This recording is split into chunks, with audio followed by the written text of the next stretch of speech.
Want to improve your 8-ball pool skills? Over the next couple of minutes, this video will give you all the information you need to boost your skill set and level up your game. Ready? Let's get going. The amount of power you use in your shots is almost as important as how accurately you aim them. This is especially true if the target ball is a long way from the pocket. The harder you hit a shot, the more likely it is that it will stay out.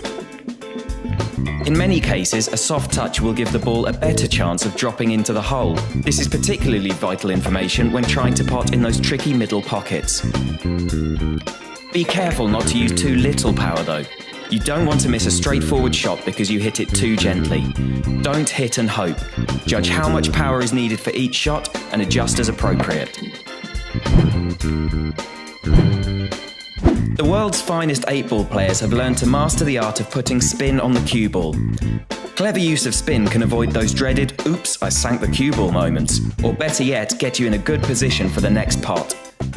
You put spin on your shots using the arrow keys or by dragging on the cue ball in the corner and dragging the dot into position. The dot represents where the cue will strike the ball.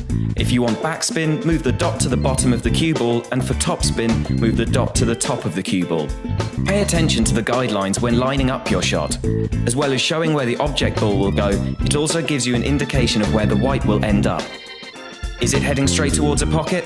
Add some backspin to the cue ball and it should stop in its tracks. Need to get a better angle for your next shot? Think about adding side spin to the cue ball and forcing it into an easier position. The harder you hit your shot, the more spin will be added to the cue ball.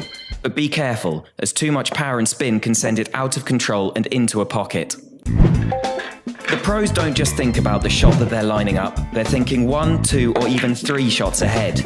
This means that they already know which ball they'd like to pot next, after the one they're about to pot. With that in mind, you can start to think about what kind of spin or how much power you need to put on your next shot.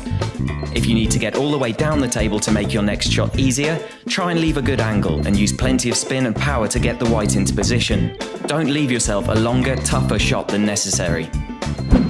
There are a few basic rules that all 8-ball players should know if they want to succeed. Make sure you're not making it harder for yourself.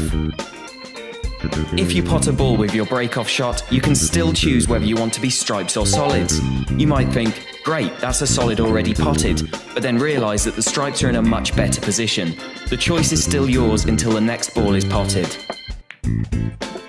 If a ball doesn't hit the rail around the table, that shot is a foul.